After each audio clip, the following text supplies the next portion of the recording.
Yeah, I thought I'd make a quick review of my Himiway Zebra now that I got 296 miles on it. Since we're right here, just a couple of my quick purchases. I got a Z-Fall cell phone mount, and I just stumbled across that thing in Walmart and grabbed it because I didn't have anything else, but it's turned out to be a really good mount. It's very strong and I like it. Online, I bought this little $10 GoPro mount. I think this says 609. And it mounts to your handlebar cinch nuts there, and it's made out of solid aluminum. It's actually a nice little camera mount for 10 bucks. I like that. So those are the only things I've added to it so far. I have that green bag on the back, my GoPro bag, but everything else is pretty stock.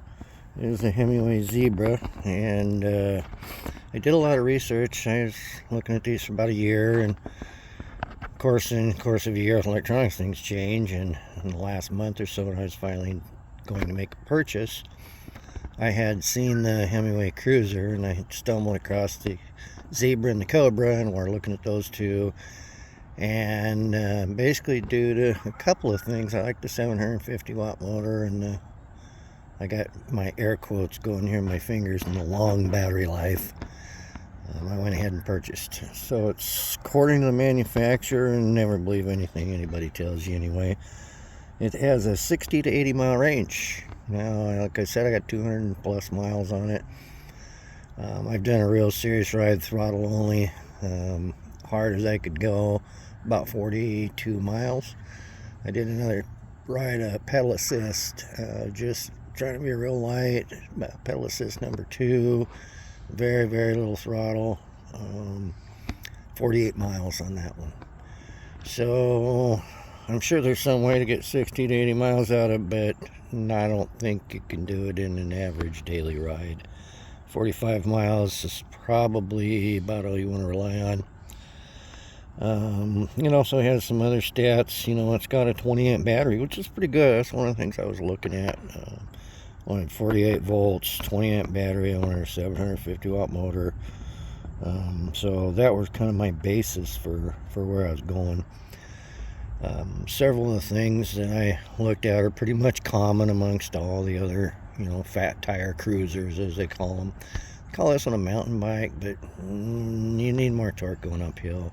That is another thing that makes you look at the reviews, check out the uphill stats, because you'll be surprised as me to find out there's not much torque going uphill. You're more likely to kind of get off and push on a real steep hill. But other than that, that's pretty good. There's a couple ways we reprogram, and I'll go over that in a second. But with stock settings, it's on level ground. You're doing 20 miles an hour. That's pretty fast on a bicycle, so it's not bad at all. Not bad at all. Let's go over some of the programming things here in a sec. So a couple things I wanted to point out here on the display. Actually, there's a controller for the display over here. You've probably all seen this in other videos. This is actually a plus key, and you can step up the pedal assist sitting right here. I have mine stock right now, so it only goes to 5. You can bring pedal assist down with the minus key right here. So that's what we're doing. And pedal assist 0. And what that is just a regular old bicycle ride. No electricity whatsoever. And it's like riding an old Schwinn 1-speed. It's a big fat tires and 79 pounds, and it's a little bit hard to, well, not hard, but it works your legs out for sure. So that's the pedal assist functions here. Now, it has this I button here, and that'll cycle through the different modes on the display.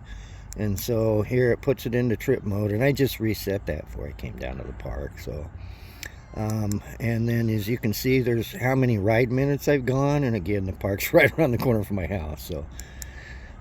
So and there's the actual odometer display.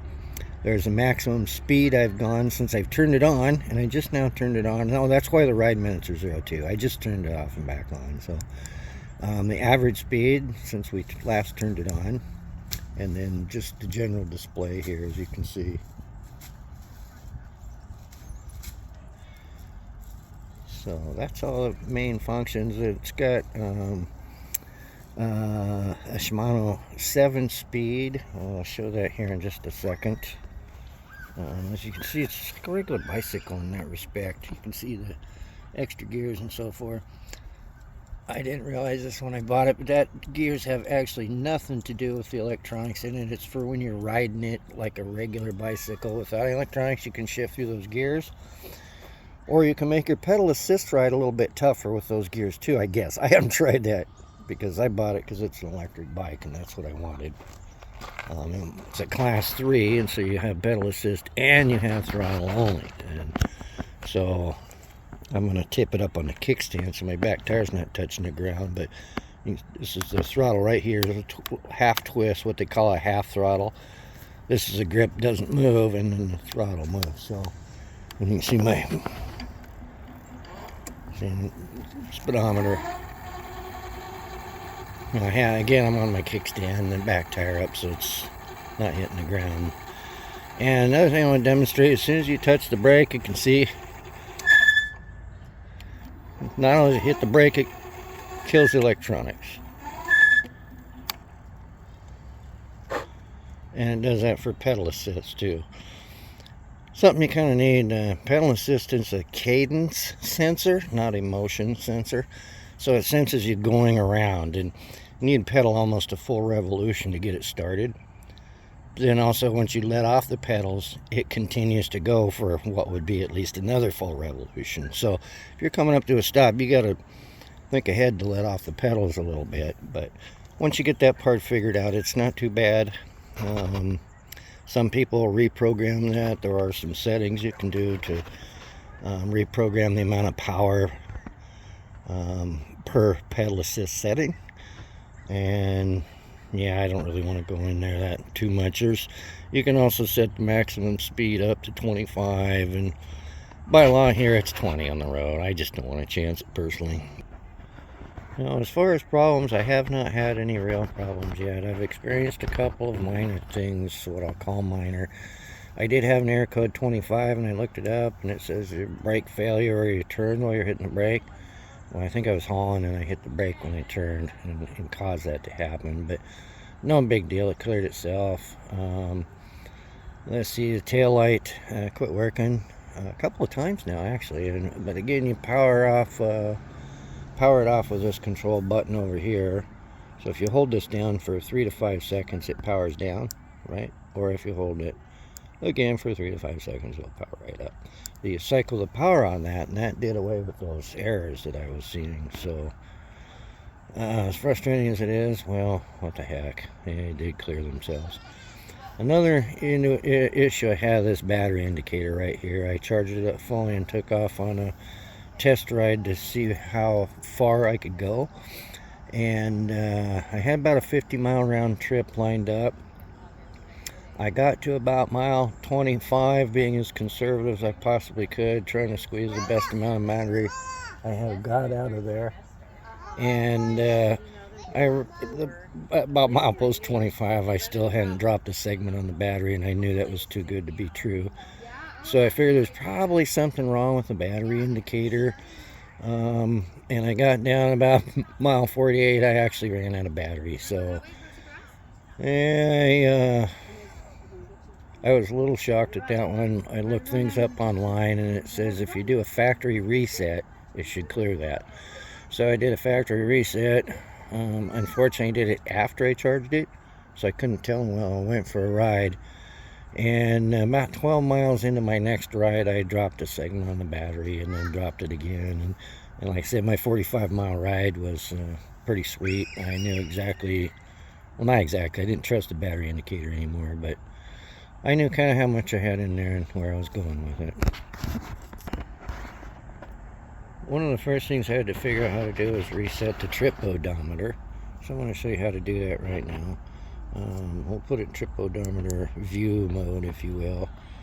So as you can see, it's 0.4 mile. So I'm going to hold down both the plus and the minus gray buttons. And then it'll go into this mode, and it says TC. That's your trip computer, I guess. Anyway, I hit the plus button or the minus button to toggle it to Y, and then I hit the I button to go to the next function. It'll come up just like it says right there, BL2. And then I go ahead and press the power button again, Let me close this up for a little better view. So I go ahead and press the power button again. Hold that down for 3 to 5 seconds. Power goes out. Power it back up. Comes to life, and hit the I button again right here. And see, now our trip is 0. There's several other things on here you can reset just like that as well. I don't really tend to play with that stuff too much, so I'm not going to go ahead and make a lengthy video on it. Another small feature that can come on kind of handy is walk mode. And what you do is I'm going to tip my bike over a little bit here so I don't, hang on a second. So I don't actually, so the tire can free spin. I'm sitting still right now, but in walk mode you hit your minus key down here until you're in mode 0, and then you just hold it down, and on the display it'll say walk. You see that there? And the back tire is kind of spinning a little bit there, and it's in walk speed. And some people use that for quite a bit. I have not used it yet because it's just a little bit faster than I want to walk. You let off, it stops, goes back to 0. It's not too bad of a feature, actually. So another thing you can set on here is, like I said, maximum speed. I actually played with this a little bit, but not too much. So you go into your trip mode. You don't have to be in trip mode, just regular display mode. Hold down your plus and minus keys, and you go into that, like I said, how you change your trip. Then you want to hold down your minus and your I key for another 2 seconds, and you'll get a password prompt. So here, you hit your I key. Your I key here will cycle through each number, and I know it's kind of hard to see. Let's see if I can get this display a little bit better there. Okay, so you hit your I key, you'll cycle through each number. The password is 0510, and that's the default Himiway factory password. So let's go over here. I'm on the next digit. I want to up it to 5. And then I go to my next digit,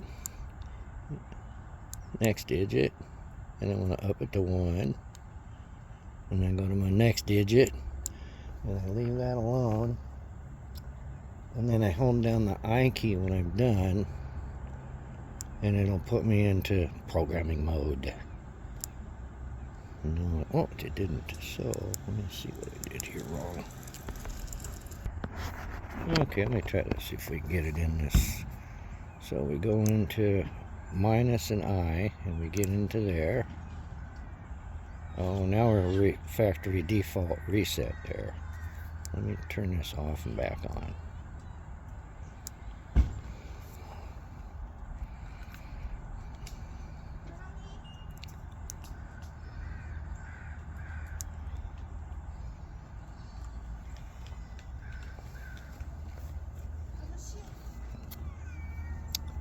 Let's see here. We got here. Let's try this one more time. So we can do hold down plus and minus, and we'll be in the programming mode. And now we'll hold down plus and I key together, and we'll go into our password mode. And now we'll go our I key to get to the next digit, and then we'll up arrow to 5, and then I key to the next digit, up arrow to 1, and I think I key through it. One more. Yeah, now we're at 26-inch tire mode. Now your speedometer set mode, and this is in kilometers, so you can go to 40, which is 24.7 miles an hour, I think. Anyway, hit the I key again, back to inches, and now we hold the I key down for 2 seconds, and we'll reset. Okay, now we're set for 25 miles an hour, I believe. Let me see here.